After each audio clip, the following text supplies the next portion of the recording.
कुरान में एक बड़ा ही अनोखा अध्याय है। एक ऐसी सूरा जो एक दहकती हुई कहानी सुनाती है। ये कहानी है तकब्बुर की और आसमानी पैगाम की। तो चलिए आज इसी कहानी की गहराइयों में उतरते हैं। जरा सोचिए, कुरान के अल्फाज जो हमेशा के लिए हैं, उनमें नाम लेकर एक आदमी और उसकी बीवी पर लानत क्यों भेजी गई? ये सवाल ही इस पूरी कहानी का, कह सकते हैं, दिल है। एक ऐसा राज जो हमें सीधा उस दौर में वापस ले जाता है जब एक पैगाम पूरी दुनिया को बदलने वाला था। ये जो अल्फाज है ना, ये कोई और नहीं बल्कि पैगंबर मोहम्मद के अपने सगे चाचा अबू लहब के मुंह से निकले थे, और बस यहीं से उस आसमानी फटकार की बुनियाद पड़ गई। तो चलिए कहानी की शुरुआत करते हैं। चलते हैं उस दिन पर, सफा पहाड़ के उस दिन जब ये टकराव शुरू हुआ। एक ऐसा वाकया जिसने सच में तारीख का रुख ही मोड़ दिया। जरा तसव्वुर कीजिए, मक्का की एक आम सी सुबह है। शहर अपनी रफ्तार से जाग रहा है, लोग अपने अपने कामों में लगे हैं, और तभी एक शख्स एक पहाड़ पर चढ़ता है। उसके दिल में एक ऐसा पैगाम है जो हमेशा हमेशा के लिए सब कुछ बदल देने वाला है। तो देखिए पहाड़ पर क्या हुआ। पहले पैगंबर ने एक खास आवाज लगाई जो खतरे का इशारा होती थी। फिर उन्होंने एक सीधा सा सवाल पूछा कि भाई, अगर मैं कहूं कि पहाड़ के पीछे फौज है तो मानोगे? सबने एक आवाज में कहा, हाँ, आप तो हमेशा सच ही बोलते हैं। भरोसा कायम हो गया, और बस इसी भरोसे की बुनियाद पर उन्होंने अपना आसमानी पैगाम दिया। लेकिन ठीक उसी पल जो सबसे जालिमाना इनकार था, वो कहीं बाहर से नहीं बल्कि उनके अपने चाचा अबू लहब की तरफ से आया। ये तकब्बुर और रिश्तेदारी के बीच का एक बहुत ही दर्दनाक टकराव था। और ये जो इनकार था ना, ये कोई एक बार का गुस्सा नहीं था। नहीं, ये तो एक पूरी जालिमना और पर्सनल मुहिम की शुरुआत थी। एक ऐसी जंग जो एक चाचा ने अपने ही भतीजे के खिलाफ छेड़ दी थी। और ये हमें साफ दिखाता है कि घमंड किस तरह सच सुनने की ताकत ही छीन लेता है। मतलब अबू लहब ने अपना पूरा जोर लगा दिया, अपना रुतबा, अपनी ताकत, सब कुछ पैगंबर को जलील करने में झोंक दिया। वो बाजारों में उनके ठीक पीछे पीछे चलता था और जोर जोर से चिल्लाता था, अरे इसकी बात मत सुनना, ये तो दीवाना हो गया है। अब सोचिए, ये तकलीफ कितनी गहरी होगी जब कोई अपना ही सरेआम ऐसा कर रहा हो। और इस नफरत की आग में घी डालने का काम किया अबू लहब की बीवी उम्मे जमील ने। वो भी कोई कम नहीं थी, ऊंचे घराने की थी। अपनी सामाजिक हैसियत का पूरा इस्तेमाल किया उसने पैगंबर को तकलीफ पहुंचाने के लिए।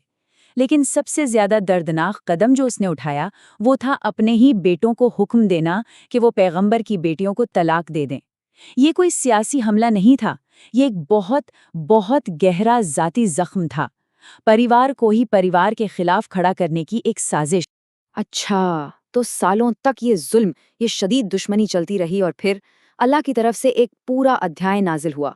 एक खास पैगाम जो सीधे सीधे अबू लहब और उसकी बीवी को मुखातब था। और वो पैगाम शुरू होता है इस ऐलान के साथ, टूट गए अबू लहब के दोनों हाथ और वो खुद बर्बाद हो गया। यहाँ एक बड़ी दिलचस्प बात है, ये जो आयत है ना, ये पास्ट टेंस में है, मतलब गुजरे हुए जमाने में। ये नहीं कहा गया कि उसके हाथ टूटेंगे, बल्कि टूट गए। मानो जिस पल उसने वो गुस्ताखी की, उसी पल उसकी बर्बादी का फैसला हो चुका था। तो हाथों का टूटना, इसका मतलब क्या है? देखिए, उस कल्चर में हाथ ताकत का निशान थे, हमला करने की ताकत, अपना बचाव करने की ताकत। तो ये आयत असल में ऐलान कर रही थी कि उसकी सारी ताकत, उसका सारा रुतबा, उसका असर, सब कुछ खत्म हो गया। बस यूं समझिए जैसे किसी सिपाही के दोनों हाथ टूट जाएं। अब वो ना तो तलवार चला सकता है और ना ही ढाल उठा सकता है। फिर आती है अगली आयत जो सीधा उसके गुरूर की जड़ पर वार करती है, यानी उसकी दौलत। अबू लहब का दावा क्या था? वो बड़े घमंड से कहता था कि अरे अगर मेरे भतीजे की बात सच भी हुई तो मैं अपनी दौलत और अपने बेटों से खुद को छुड़ा लूंगा। लेकिन आसमानी फरमान क्या था कि ना तो उसका माल और ना ही जो कुछ उसने कमाया, कुछ भी उसके काम नहीं आएगा। सारी दौलत, सारे बेटे, सब बेकार। अब कहानी में जिक्र आता है उसकी बीवी का, उम्मे जमील, और कुरान उसके लिए भी एक बहुत खास सजा का ऐलान करता है। लकड़ियां ढोने वाली, इस लक़ब के पीछे का मतलब समझिए। इसके दो मतलब हैं। पहला, इस दुनिया में वो अपने शौहर की नफरत की आग में लकड़ियां डालती थी, मतलब उसे भड़काती थी, झूठी बातें फैलाती थी। तो आखिरत में उसकी सजा भी यही है کہ وہ سچمچ میں ان دونوں کی آگ کے لیے لکڑیاں ڈھوئے گی، مطلب جیسا کام ویسی ہی سزا۔ یہ قدرت کے انصاف کی ایک زبردست مثال ہے۔ اور پھر آخری آیت جمیل کے انجام کی ایک ایسی تصویر کھینچتی ہے جسے بھولنا مشکل ہے۔ ذرا اس تبدیلی کو دیکھیے، کتنا خوفناک ہے۔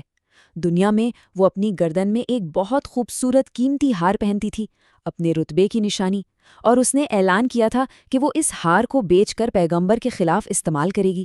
تو آخرت میں اسی گردن میں کیا ہے؟ کھجور کے ریشوں سے بنی ایک دردناک رسی، جو شان و شوکت کی نشانی تھی، وہی ذلت اور سزا کی نشانی بن گئی۔ دنیا کا غمند آخرت کی ذلت میں کیسے بدلا، یہ اس کی مثال ہے۔ تو یہ تو ہوئی اس آسمانی پیغام کی بات۔ اب اس تاریخی واقعے سے تھوڑا آگے بڑھتے ہیں اور دیکھتے ہیں کہ یہ بھوشیوانی پوری کیسے ہوئی اور آج ہمارے لیے اس میں کیا سبق چھپے ہیں۔ سوچئے، جب یہ سورہ نازل ہوئی تو ابو لہب نے اس کا مذاق اڑایا۔ اس نے کہا، ارے میرے ہاتھ تو بالکل ٹھیک ہے۔ لیکن وقت نے ثابت کر دیا کہ یہ کوئی عام بات نہیں تھی۔ سالوں بعد، بدر کی جنگ کے کچھ ہی دن بعد، اسے ایک ایسی بیماری ہوئی جس سے اس کا جسم سڑنے لگا۔ اس کی موت اتنی بھیانک تھی کہ اس کے اپنے بیٹوں نے بھی اس کی لاش کو چھونے سے انکار کر دیا۔ کئی دنوں تک لاش پڑی رہی اور وہ بھوشیوانی حرف بحرف پوری ہوئی۔ تو آخر میں اس پوری کہانی سے ہم کیا سبق لے سکتے ہیں؟